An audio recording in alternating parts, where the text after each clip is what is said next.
Bem-vindos ao nosso terceiro episódio de Physicast, que é um podcast com foco na física no mundo pop. E ele é apresentado por Ana Clara, Arthur Marinho, Arthur Miguel Bonini, Lucas Saldoro, Luísa Sanglade, Mariane Dietrich, Marina Xavier e Tamires Gomes. Agora, nesse episódio, a gente vai relacionar um pouco a matéria de física com o filme O Dia Depois de Amanhã. Então, falando sobre o primeiro tópico aqui, dilatação e contração, de uma maneira mais simples, os sólidos, que no caso vai ser o que eu vou abranger aqui, quando você aumenta a temperatura, dos sólidos, o seu volume tende a aumentar, e quando você diminui a temperatura, o seu volume tende a diminuir também. E nisso, no filme, quando aumenta é chamado de dilatação, e quando o volume diminui é contração. No filme fica bem mais aparente a contração, pelo fato de ser uma era glacial, ou seja, a temperatura vai abaixar em níveis drásticos. Então, a contração é o que é mais observado no filme. E uma observação é que esse fenômeno ele ocorre por quê? Porque quando se aumenta a temperatura de um corpo, o espaço entre as moléculas desse corpo aumenta. E quando diminui, o espaço também diminui. Então é por isso que ocorre a variação das dimensões.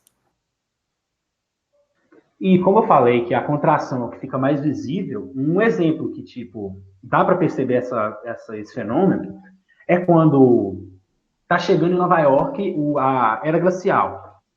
E nisso, quando começa a congelar uma antena, dá para perceber que a antena começa a se envergar e também fazer aquele barulho, quando o ferro começa a se envergar mesmo, se contorcer. E nisso, como a temperatura diminuiu drasticamente, o volume daquele sólido está diminuindo também. Um exemplo, assim, no dia a dia de dilatação, para ficar mais claro, são as pontes, viadutos, que elas têm uns espaçamentos, e esses espaçamentos são justamente por causa da dilatação. Que quando no dia quente, por exemplo, a temperatura está muito elevada, esse material, concreto, ferro, ele vai dilatar. Se não tiver esse espaço, eles vão sofrer uma pressão, podendo quebrar, causar acidentes e etc. Sim, e eu queria fazer uma observação quanto à água. A água, ela é um pouco específica quando comparada aos outros materiais. Por quê? Porque da temperatura de 0 a 4 graus, quando aumenta, a gente pensa que ocorreria um aumento do volume, mas não acontece isso. Somente no intervalo de 0 a 4, ao invés de aumentar o volume diminui. Mesma coisa acontece ao contrário. Quando a gente diminui de 4 graus a 0 graus, ao invés de diminuir esse volume, ele aumenta. Quando a gente ultrapassa esses dois pontos, de 0 a menos 20 graus, por exemplo, aí ocorre normalmente, que nem os outros. Mas é importante ressaltar isso. O que é a calorimetria e como podemos relacioná-la com o filme? A calorimetria, diferentemente de conceitos específicos da física, ela é uma área bem abrangente da física que é responsável pelo estudo das trocas de energia térmica em forma de calor. Por meio da calorimetria, nós podemos descobrir qual a temperatura de equilíbrio necessária em um sistema de corpos para poder ocorrer transformação de matéria, mudança de estado, temperatura, e a quantidade de energia necessária para que possamos observar variações de temperatura ou mudanças de estado físico no sistema em questão. Como nós podemos relacionar a calorimetria com o filme? A calorimetria ela pode ser observada em diversos momentos do filme, porque nele podemos presenciar processos de trocas de calor, situações de calor específico, e o momento específico em que podemos observar a calorimetria em si foi na clara mudança de estado físico dos elementos, como por exemplo no início do filme, quando as calotas polares estão se derretendo, os cientistas afirmam que nesse momento está acontecendo a mudança de estado sólido para estado líquido, ou seja, o gelo está se derretendo, saindo do estado sólido para a água, que é o estado líquido.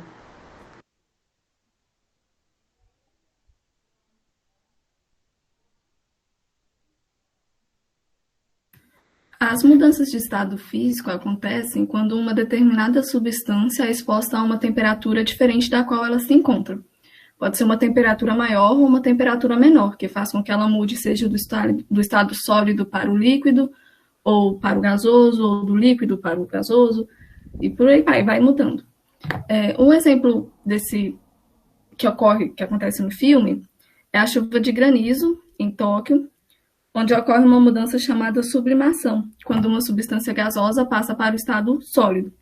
Nesse caso, o vapor d'água sobe e quando ele chega nas nuvens, ele entra em contato com uma temperatura muito mais baixa, que faz com que ele se solidifique e caia em forma de pedra de gelo.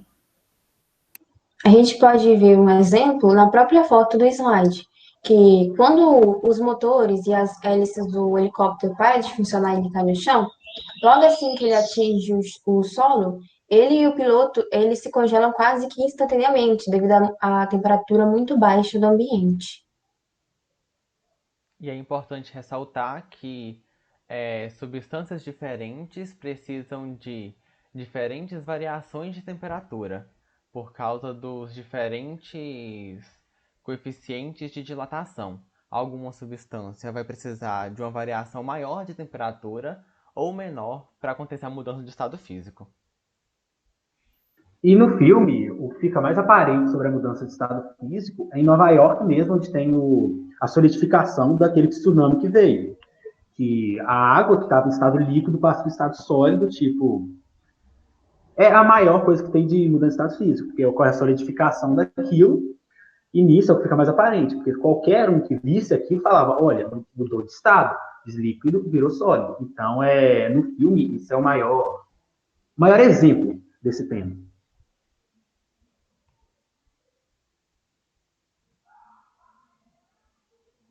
Durante todo o filme, nós vemos troca de calor. E uma delas é através da radiação. O que seria a radiação? É um processo físico de emissão e propagação de energia, só que acontece por meio de ondas eletromagnéticas. E um exemplo é a fogueira, quando eles acendem a fogueira para poder se aquecer. O calor que a fogueira produz, ele é transmitido através dessas ondas eletromagnéticas, através da radiação. Um outro exemplo também é que lá pro final do filme, quando já passou a tempestade, aparecem dois homens em um monte de neve e eles olham pro céu e vê que o sol, ele já apareceu, tá chegando a luminosidade do sol para eles, a luz do sol. E isso também é radiação. Por quê? Porque essas ondas de luz, elas vêm do sol até a Terra. E acontece através das ondas eletromagnéticas, porque elas, como o espaço não tem nenhum tipo de matéria, é vácuo, através dessas ondas eletromagnéticas é que você consegue transmitir essa luz do sol. Equilíbrio térmico. No caso, o que seria equilíbrio térmico? Equilíbrio térmico é uma troca de calor entre dois corpos, onde o corpo mais quente cede calor por corpo mais frio. E o corpo mais quente acaba esfriando e o corpo mais frio esquentando, até que os dois corpos atinjam a mesma temperatura. E o equilíbrio térmico ocorre por uma troca de calor, como eu disse anteriormente, e essa troca de calor é através da condução. Um exemplo de condução é quando duas pessoas se abraçam, com o objetivo de uma esquentar a outra. O corpo mais quente, através do contato, cede calor para o corpo mais frio. A gente também pode tirar como exemplo de condução no filme a parte em que uma boia instalada no oceano indica a alteração, a mudança de temperatura na água do mar. Ela auxilia os cientistas quanto a isso, devido ao termostato instalado nessa boia. Aqui a gente pode observar a imagem do abraço que o nosso amigo Lucas falou, exemplificado no filme como troca de calor por meio da condução, e a boia. A convecção é basicamente a transferência de calor que acontece por movimentação interna e pode ser de água ou de ar, em que o fluido quente sobe e o fluido frio desce. Sobre o filme, eu notei também um exemplo de convecção sobre as massas de ar. A massa de ar fria que vem do norte, em direção ao centro do planeta, ela tira calor dos corpos e esse calor cria uma massa de ar quente que, quando sobe, ela auxilia na movimentação dessa massa de ar fria, essa tempestade, e faz o deslocamento.